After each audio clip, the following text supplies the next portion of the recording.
Assalamualaikum warahmatullahi wabarakatuh. Saya mahasiswi dari Universitas Islam Negeri Sultan Taha Saifuddin Jambi, Anissa Anggraini, dengan nomor NIM 501180126. Di sini saya akan menjelaskan tentang analisis regresi berganda penduga MKT dalam notasi matriks. Pengertian dari regresi berganda.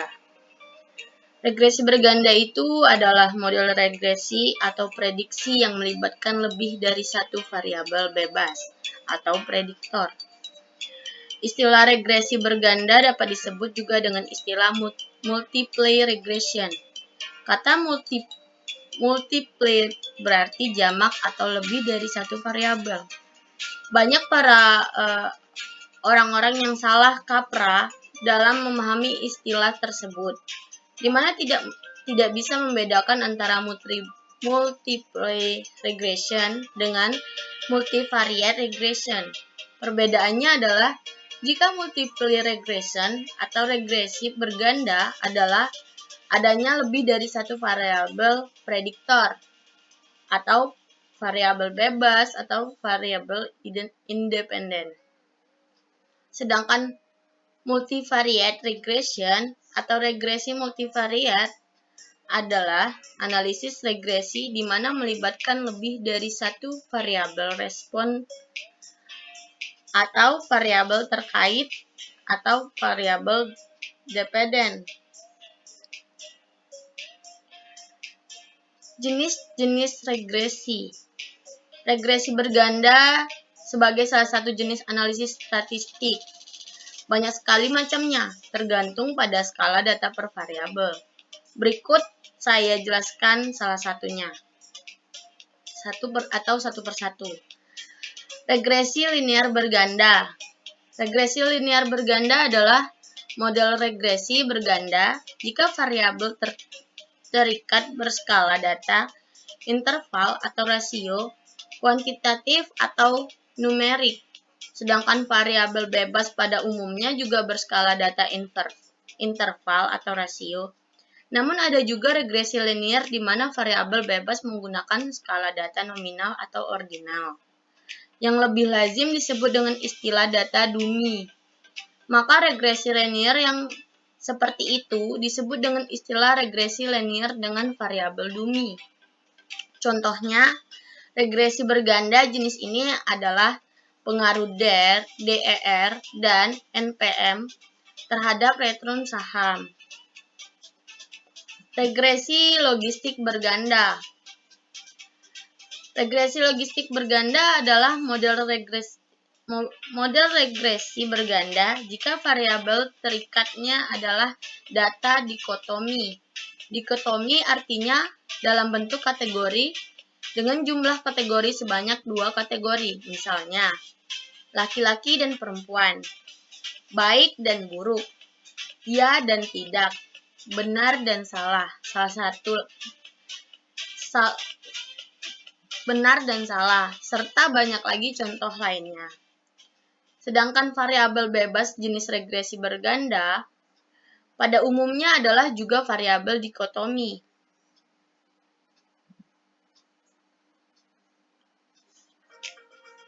Namun, tidak masalah jika variabel dalam skala data interval rasio ordinal maupun multinomial.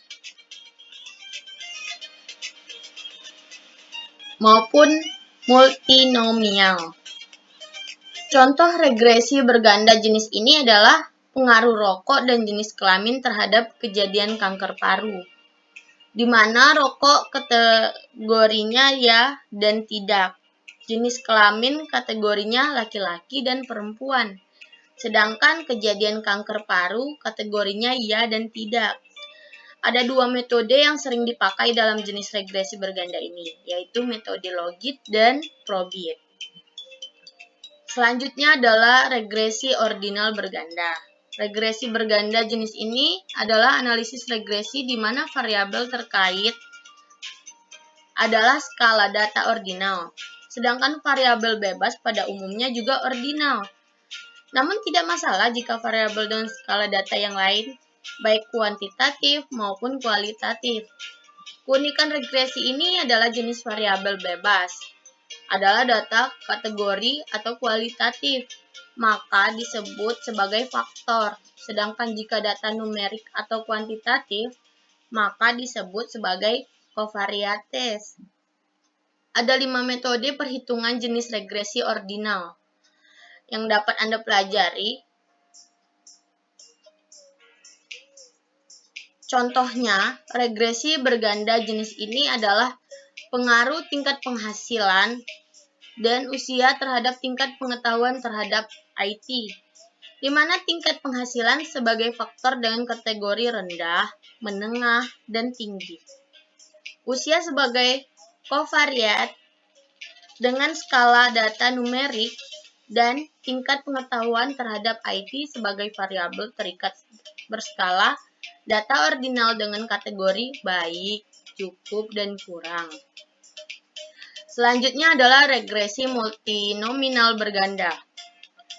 Regresi multinominal berganda ini adalah jenis regresi di mana variabel terikat data nominal dengan jumlah kategori lebih dari 2, dan variabel bebas ada lebih dari 1 variabel. Jenis regresi ini hampir sama dengan regresi logistik berganda, namun bedanya adalah variabel terikat kategorinya lebih dari 2, sedangkan regresi logistik berganda variabel terikatnya mempunyai kategori hanya 2, dikotomi. Regresi ini juga mirip dengan regresi ordinal, hanya saja bedanya skala data pada regresi ini tidak terikat atau bukan ordinal. Dengan kata lain, tidak ada yang lebih baik atau lebih buruk. Contohnya, regresi ini adalah pengaruh pendidikan orang tua dan penghasilan orang tua terhadap pilihan jurusan kuliah, di mana pendidikan dan penghasilan orang tua berskala data ordinal dan pilihan jurusan kuliah adalah variabel berskala data nominal lebih dari 2 kategori, yaitu jurusan kesehatan, hukum, sosial, sastra, pendidikan, dan yang lainnya. Selanjutnya adalah regresi data panel berganda. Dari jenis di atas, sebenarnya masih ada jenis lain yang merupakan pengembangan dari jenis-jenis dari di atas, yaitu dengan adanya kompleksitas berupa data time series atau runtut waktu atau data panel, seperti yang terjadi pada regresi data panel ataupun regresi Korekut. Kalau misalnya regresi linear data panel, jika ada lebih dari 1 variabel bebas, maka bisa disebut dengan istilah regresi linear data panel berganda. Namun kebanyakan orang atau peneliti cukup menggunakan istilah yang umum digunakan, yaitu cukup dengan menyebut sebagai regresi data panel saja. Aplikasi perhitungan regresi berganda. Ada banyak aplikasi atau software yang dapat Anda gunakan untuk menghitung atau melakukan analisis regresi pada berbagai jenis regresi di atas. Seperti halnya SPSS dapat melakukan semua analisis di atas, kecuali regresi data panel hanya bisa melakukan dengan metode maksimum likelihood. Jika ingin menggunakan SPSS, silakan baca tutorial SPSS.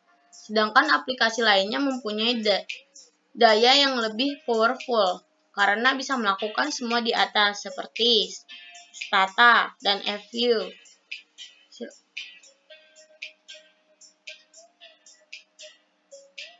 Next, pengertian matriks. Pengertian matriks itu yaitu sebuah kumpulan bilangan yang disusun dengan baris atau secara kolom, atau bisa juga disusun dengan keduanya dan diapit dalam tanda kurung. Berbagai jenis matriks di sini,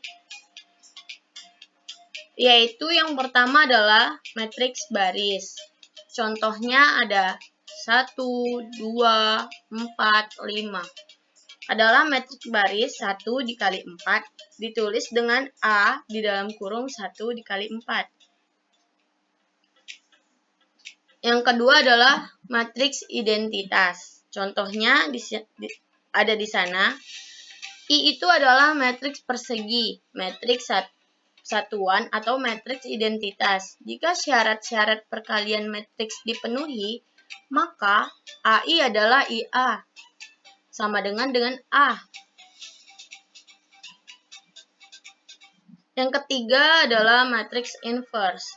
Contohnya adalah A dalam kurung 3, 2, 1, 1. Dan yang B adalah 1, min 2, min 1, 3. Jika A dan B kedua-duanya matriks persegi dan AB sama dengan BA dan I, maka B disebut inversenya A, ditulis B sama dengan A min 1. Sebaliknya A juga inversenya B ditulis dengan A sama dengan B min 1. Yang keempat adalah matriks kolom. Contohnya ada 3, 2, dan 5. Adalah matriks kolom 3 kali 1 dilambangkan dengan A dalam kurung 3 kali 1. Next, yang kelima itu adalah matriks M dikali N. Matriks yang mempunyai M baris dan N lajur atau matriks yang berordo M dikali N. Contohnya dalam kurung 1, 2, 3, 4, 5, dan 6 adalah matriks 2 dikali 3. Next, matriks persegi. Matriks yang jumlah baris dan kolomnya sama. Biasanya dinyatakan dengan M dikali N sehingga disebut juga dengan matriks M sama dengan N atau A dalam kurung M dikali N. Contohnya tuh ada 1, 2, 3, dan 4 adalah matriks persegi 2 dikali 2.